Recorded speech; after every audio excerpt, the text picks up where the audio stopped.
The satellite array at the Arecibo Observatory detected the signal on a quiet Tuesday afternoon.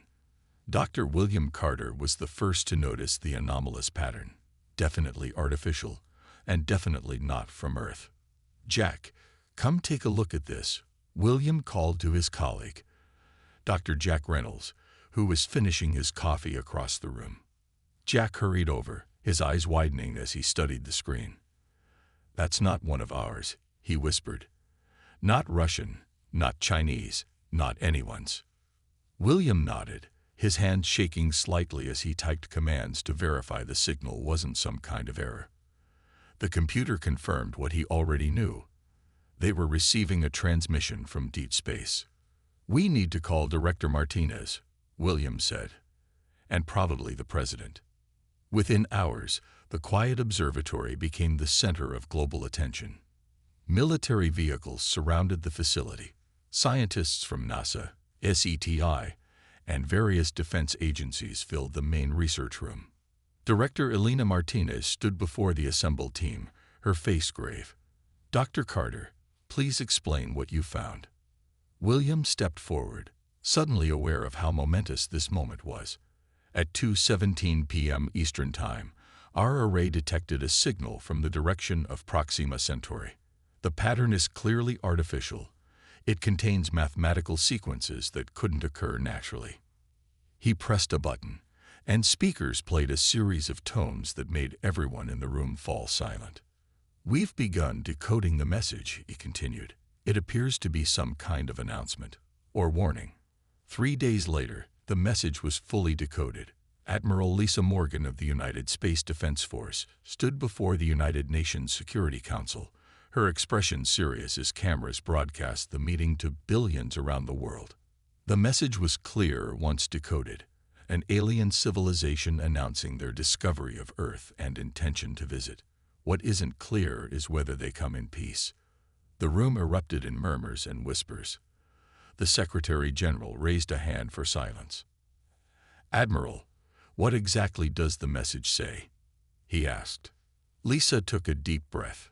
"Translated as best we can, it states, civilization detected, life forms identified, assessment mission dispatched, prepare for evaluation."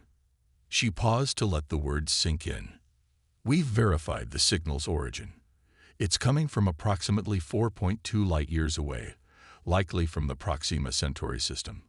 Based on the technological capabilities suggested by the transmission, we estimate their arrival within 6 months."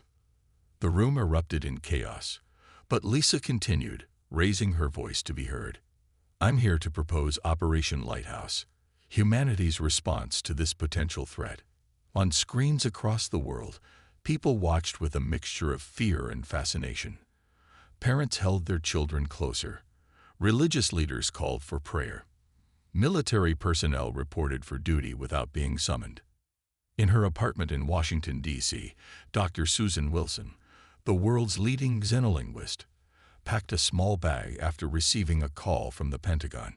In his home in Colorado, Colonel Frank Harris kissed his sleeping children goodbye before heading to the secret military facility beneath Cheyenne Mountain.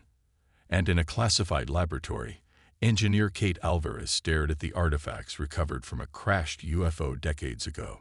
Technology the government had always denied possessing. Her team had been trying to understand it for years. Now they had 6 months to make it work. The clock was ticking. Humanity had just received its first contact from the stars, and no one knew if it heralded a new age of discovery or the beginning of the end. The preparation. Global military forces united under a single banner for the first time in human history. Colonel Frank Harris supervised the construction of orbital defense platforms, while Dr. Susan Wilson led the scientific team analyzing every scrap of data from the alien transmission. Frank walked the length of the assembly bay, watching as engineers fitted the final pieces to Defense Platform 7. The massive structure would soon join 6 others already positioned in Earth's orbit. Each platform carried enough firepower to destroy a small moon, but Frank worried it might not be enough. "Status report," he asked his assistant, a young lieutenant named Paul Dixon. Platform 7 will be ready for deployment in 18 hours, sir. Platforms 8 through 12 are at various stages of completion, Paul replied, handing Frank a tablet with the latest updates. Frank nodded, his eyes fixed on the workers moving with urgent precision. 6 months ago, these people had been working for different countries, sometimes as rivals. Now they worked side by side, their former differences forgotten in the face of a common threat. Meanwhile, in a secure facility beneath Washington, D.C., Dr. Susan Wilson stared at the holographic projection of the alien signal patterns. Her team had been working around the clock to decipher every nuance of the transmission. They're not hiding their approach, Susan explained during a high-level briefing later that day. The room was filled with military leaders and government officials from around the world. Either they're supremely confident or they don't consider us a threat. Frank nodded grimly from across the table. Then we'll have to change their minds. General Maria Gonzalez, commander of the newly formed Earth Defense Forces, stood up. What do we know about their weapons capabilities? Susan shook her head. Not enough. But based on their propulsion systems, they're at least 2 centuries ahead of our current technology. The room fell silent as the implications sank in. In a secure facility beneath the Rocky Mountains, engineer Kate Alvarez wiped sweat from her brow as she made final adjustments to her prototype. For 20 years, governments had denied the existence of crashed alien craft. Now, Kate was leading the team tasked with reverse engineering technology recovered from those very crashes. Ready for the power test, she called out to her colleagues. The team stepped back as Kate initiated the sequence. The device hummed to life, creating a shimmering field of energy that surrounded a small test object. One of the scientists fired a high-powered laser at the object. The beam hit the energy field and dissipated harmlessly. Everyone in the room held their breath as the reading stabilized. The power output is stable, Kate announced to the team of scientists. The shield generator works. Cheers erupted throughout the lab. It was their first major breakthrough. That evening, President Ellen Wright stood before cameras in the Oval Office, her face serious but determined. Billions around the world watched as she addressed humanity. My fellow citizens of Earth, our preparations continue at an unprecedented pace. Every nation, every person has a role to play in our defense. We have achieved remarkable progress in a short time. New technologies are being developed. Our defenses grow stronger each day. She paused, her gaze steady and firm. To those who feel fear, I say this. We have faced extinction-level threats before, plagues, world wars, climate disasters, and we have survived. We will survive this too. We will not cower in fear. We will stand united, and we will be ready. As her speech reached homes across the planet, men and women looked up at the night sky, wondering what approached from the darkness between the stars. But unlike before, they now felt something new alongside their fear. Hope. 4 months later, humanity had transformed. Former enemies now worked side by side. The orbital defense grid was operational. The deep space monitoring system detected the alien fleet approaching the edge of the solar system. Admiral Lisa Morgan stood at the viewport of Unity Station, the command center orbiting Earth at an altitude of 300 miles. Below her, the blue-green planet seemed peaceful, unaware of the storm approaching from the depths of space. Admiral, the Security Council is ready for your presentation, said Commander Ryan Foster, her chief of staff. Lisa nodded and straightened her uniform. Hours later, she stood before the United Nations once more. Representatives from every nation watched her with anxious eyes. The alien fleet has passed Neptune's orbit, she said, her voice calm despite the gravity of her words. At their current speed, they will reach Earth in approximately 14 days. Our defense grid is fully operational, with 23 platforms positioned in strategic orbit. Engineer Alvarez's shield technology has been successfully deployed to protect major population centers. The Secretary General leaned forward. What do you recommend, Admiral? It's time for Operation Lighthouse to commence. We will send our message. After a brief debate, the vote was unanimous. Humanity would not wait for the aliens to make the first move. That night, Lisa watched from the command center as Earth's most powerful communication array activated. The massive dish, built in the Arizona desert, pointed toward the approaching fleet. The message had been carefully crafted by linguists, diplomats, and military strategists from every corner of the world. Dr. Susan Wilson read the final version aloud one last time. To the approaching civilization, we, the united people of Earth, have detected your approach. We welcome peaceful contact, but be warned. We are prepared to defend our home with all necessary force. We have monitored your approach, analyzed your capabilities, and established defensive measures. The choice is yours: peaceful exchange or mutual destruction. We await your response. Lisa nodded. Send it. The message traveled across the void at the speed of light, reaching the alien fleet in minutes. Now that they would wait. Back on Earth, preparations continued. In underground bunkers and mountain strongholds, civilians trained for emergency protocols. Frank Harris directed final weapon tests on the orbital platforms. Kate Alvarez worked to increase the power of her shield technology. 3 days passed with no response from the aliens. The fleet continued its approach, now passing the orbit of Uranus. They're ignoring us, said Paul Dixon during the morning briefing. Or considering their options, Lisa replied. Remember, we're dealing with an alien psychology. Their decision-making process might be different from ours. On the 4th day, the Deep Space Array detected a transmission. Everyone in the command center froze as the signal was decoded and translated through Susan's linguistic algorithms. The alien message appeared on the main screen. Humans of Earth, your warning is noted. We come to assess your civilization's potential. Many species before you have fallen to our evaluations. Prepare to be tested. A chill ran through the room. Susan frowned as she studied the translation. This suggests there's some kind of galactic filter. They test civilizations and eliminate those they deem unworthy. Lisa's eyes narrowed. Then we'll show them exactly what humanity is capable of. She turned to her communications officer. Alert all defense stations. Set condition 1 throughout the grid. The alien fleet entered the solar system, bypassing the outer planets with alarming speed. They moved faster than Earth scientists had predicted, covering vast distances in days rather than weeks.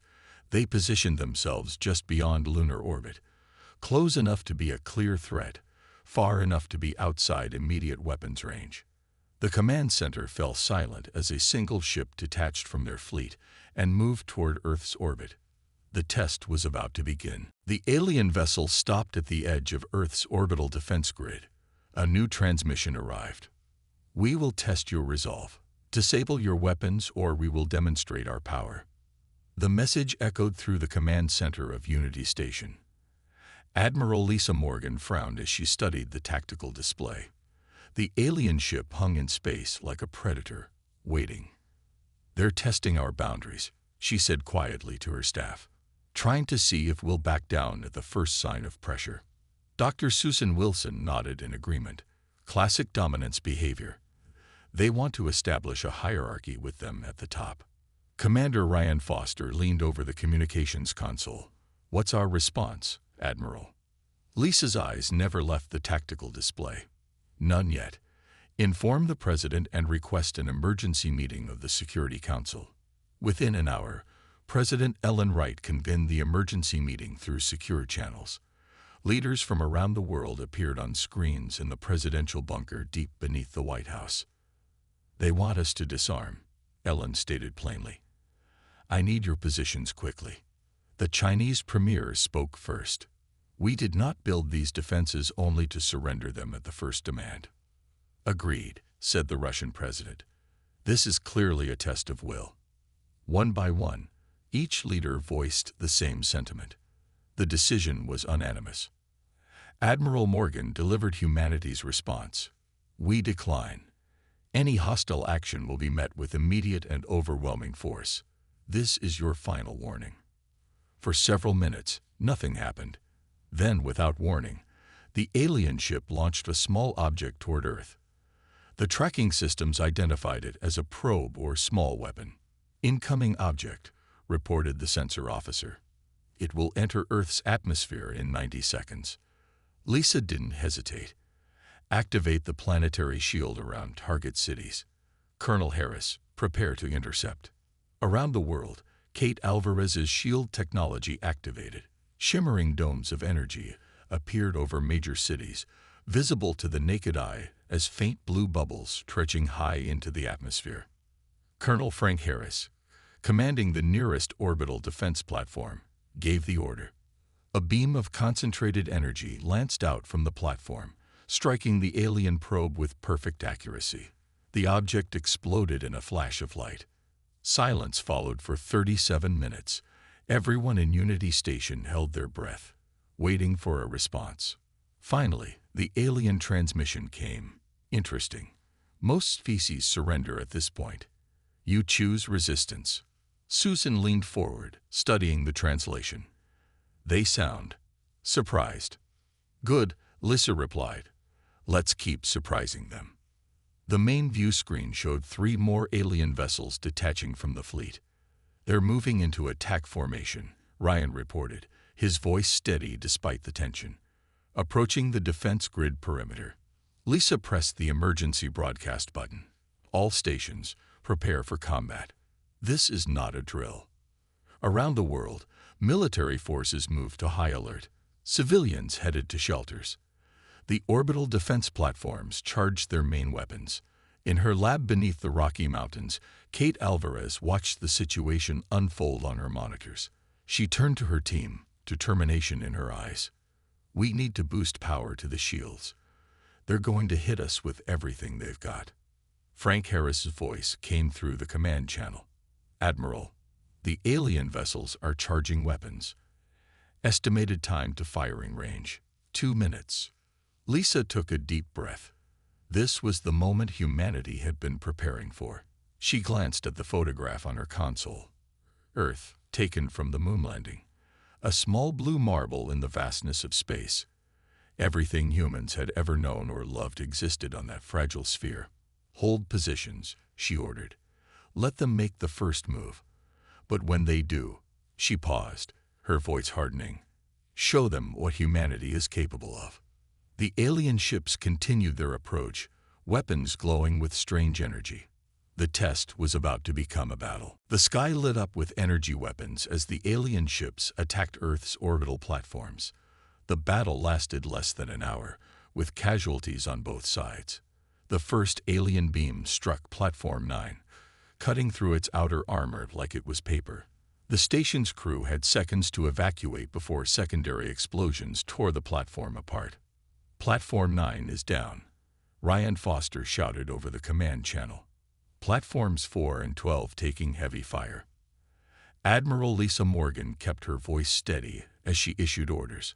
"All platforms, execute Protocol Delta. Focus fire on the lead vessel." Colonel Frank Harris directed his weapons team on Platform 6. Target locked. Firing main cannon. Multiple beams from Earth's defense platforms converged on the first alien ship.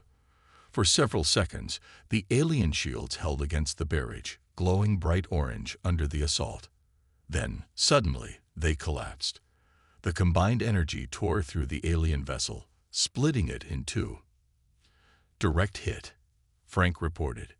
"Enemy ship destroyed." A cheer went up throughout the command center, but Lisa silenced it with a raised hand. "Stay focused. 2 more hostile ships approaching."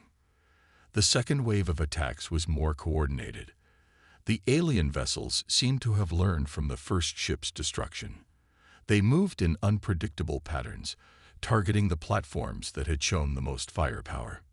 Platform 12 exploded in a ball of fire. Then Platform 7, the International Space Station Alpha, which had been retrofitted with defensive capabilities, took a direct hit to its main habitat ring. "Alpha Station reports heavy casualties," Ryan said grimly. "They're abandoning ship." From her laboratory, Kate Alvarez watched the battle with growing horror. The planetary shields were holding against smaller attacks directed at Earth's surface, but she could see the orbital defenses were being overwhelmed. "We need something more," she muttered, then turned to her team. "Prepare the pulse device for deployment." Back in orbit, the battle reached its peak. Earth's remaining platforms fired continuously, managing to disable the second alien ship's propulsion system. The damaged vessel drifted out of the fight, still operational but unable to maneuver. The third alien ship, however, had destroyed 5 more platforms and was closing in on Unity Station, the command center of Earth's defense. "Evacuate non-essential personnel," Lisa ordered. "Prepare for possible boarding action." Before the alien vessel could reach them, a small shuttle launched from Earth. It carried Kate's new weapon, a device that could temporarily disable alien technology based on the patterns observed during the battle. "Pulse device in position." Kate's voice came through the communication system. "Activating in 3, 2, 1. A wave of invisible energy burst outward from the shuttle. When it reached the alien ship, all its systems flickered and went dark. The Earth platforms, designed to withstand such interference, continued functioning. "Direct hit on all weapons," Frank ordered.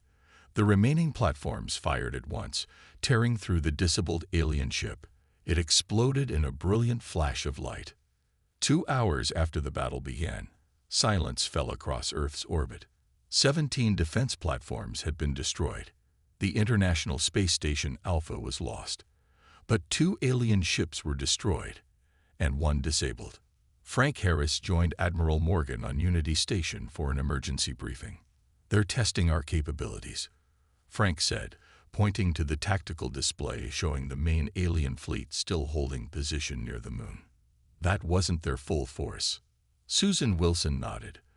"They're gathering data on our weapons, our tactics. Then let's give them something unexpected," said Kate, joining the meeting via video link. She revealed her newest creation, an upgraded version of the pulse device that could target specific alien systems. The alien fleet remained in position, seemingly assessing the situation. Earth prepared for the next wave. But instead of renewed attacks, a different message arrived. "Your species has potential. Unlike others, you do not rely solely on technology borrowed from the stars. You have developed your own path. This is unusual." Everyone in the command center exchanged confused glances. "What does that mean?" Ryan asked. "It means," Lisa said slowly, "we've passed the first test." The main vessel of the alien fleet requested a direct meeting with Earth's leaders, on neutral ground, the surface of the moon. The message came 6 hours after the battle ended. Earth's military leaders gathered in Unity Station's conference room to discuss the unexpected request. "It could be a trap," Frank Harris said, his face grim with exhaustion. The battle had taken its toll on everyone. Lisa Morgan nodded. "Yes, it could be. But it could also be our best chance to understand their intentions and perhaps negotiate a peaceful resolution." Susan Wilson studied the alien transmission once more.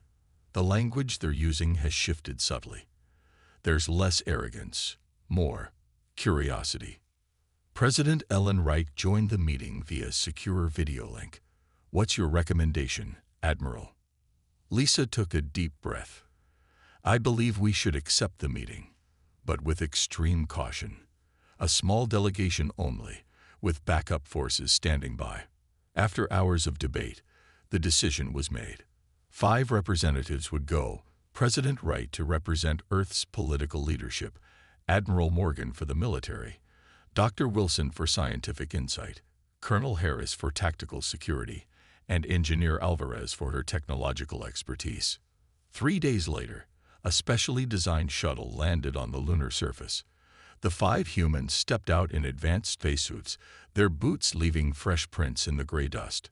Half a mile away, the massive alien vessel had landed, dwarfing the human shuttle. "Remember," Ellen said through the suit communication system, "we represent all of humanity today." They walked forward slowly, weapons holstered but ready. From the alien ship, a door opened. 3 tall figures emerged and began moving toward the humans. Lisa felt her heart pounding as the aliens came into clear view. They stood nearly 8 feet tall, with bodies that reminded her of praying mantises, though with more limbs and covered in what looked like iridescent scales. The two groups stopped when they were about 20 feet apart. For a long moment, nobody moved. Then one of the aliens raised a device that projected a shimmering field between them. "This will allow us to breathe the same air and speak directly," came a voice from the device. The translation was perfect, with no delay. The humans cautiously removed their helmets. The air within the field felt cool and slightly damp, but breathable. The lead alien stepped forward. "I am Nexus Navigator, speaker for the Evaluators Collective. For millennia, we have tested emerging intelligent species. Few pass our tests of resolve." Admiral Morgan stepped forward to match the alien's stance. "We do not recognize your authority to test us. We are not seeking your approval." The alien's compound eyes seemed to shift color slightly. "And that," the alien representative replied, "is precisely why you have earned our respect. Lesser species beg for acceptance into the galactic community. You demand recognition as equals." Frank Harris couldn't hide his suspicion. "You killed our people, destroyed our stations." "Yes," Nexus Navigator acknowledged, "as you destroy our vessels. This is the nature of the test. Many species surrender immediately. Others fight, but with borrowed technology they do not understand. You fought with your own creations." Kate Alvarez spoke up. "The Pulse device. Indeed, ingenious. Adapted from studying our technology, but fundamentally your own innovation." President Wright stepped forward, her voice firm. "Earth is our home. We will defend it against any threat, no matter how technologically advanced." The alien leader made a gesture with its upper limbs that might have been respect. "We will depart your system. But know this, there are others in the galaxy far less reasonable than we. Your warning to us was noted. Perhaps you should extend it to all who might come after us." Susan Wilson studied the alien carefully. "Are you saying there are more dangerous species out there? The cosmos is vast and ancient. We are not the apex predators. Merely the evaluators." The aliens turned to leave, but Nexus Navigator paused. "You have passed our test. The next may come from those who do not test, but simply take." As the aliens departed, humanity understood its new place in the cosmos, not as supplicants, but as defenders of their own destiny. President Ellen Wright stood with her delegation and watched the alien vessel rise from the lunar surface. It hovered momentarily, then accelerated with impossible speed to rejoin the fleet orbiting the moon. "Do you believe them?" Frank Harris asked, his eyes fixed on the departing ship. "About other threats in the galaxy?" Ellen replied, "Yes, I do." Their warning seemed genuine. The shuttle ride back to Earth was quiet, each member of the delegation lost in their own thoughts. Earth looked peaceful from space, a blue marble hanging in the darkness, unaware of how close it had come to destruction. When they landed, the world was waiting. News of the lunar meeting had spread across every continent. People gathered around screens and in public squares, waiting to hear what had happened. Ellen addressed the United Nations Security Council first, then the general public in a global broadcast. She stood at the podium, her face solemn yet determined. "Today, humanity has faced its greatest challenge and emerged stronger. The aliens have left our solar system. We have earned their respect, not through submission, but through our determination to defend our home." The hall erupted in applause, but Ellen raised her hand for silence. "However, this is not the end. The aliens warned us of other civilizations in our galaxy, some potentially more dangerous than those we just encountered. We must remain vigilant. We must continue to strengthen our defenses." In the weeks that followed, the world changed. Countries that had temporarily united for the alien crisis made their alliance permanent. The Unified Earth Defense Force became an official global institution, with Admiral Lisa Morgan as its commander.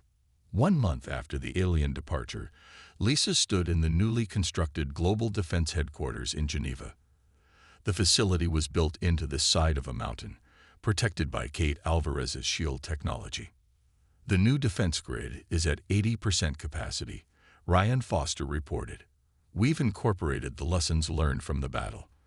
The new platforms can withstand 3 times the energy of the previous models. Lisa nodded. And the deep space monitoring system. Susan Wilson brought up a holographic display of the solar system and beyond. We can now detect approaching vessels at 10 times our previous range. Nothing will surprise us again. Frank Harris entered the command center, returning from overseeing the training of new defense personnel. The cadets are progressing well. We'll have fully staffed crews for all platforms within 6 months.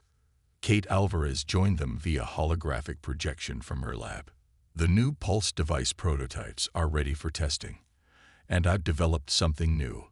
A communication system that can send messages through subspace. If there are other civilizations out there, friendly ones, we might be able to find them before they find us. Lisa looked around at her team, feeling this surge of pride. 6 months ago, they had been frightened and unprepared. Now they stood confident, ready to face whatever the galaxy might throw at them. She walked to the large viewport overlooking Earth's surface. Night was falling over Europe, lights twinkling across the continent. "Send the message," she ordered quietly. "To the aliens?" Ryan asked. "To all of them," Lisa replied. "To every corner of the galaxy." Susan nodded and activated the deep space communication array. The message was simple but powerful, broadcast in hundreds of frequencies and formats to ensure any listening civilization would understand. To all sentient beings beyond our solar system, this is Earth. We seek peaceful relations with all civilizations. We offer friendship to those who come in peace.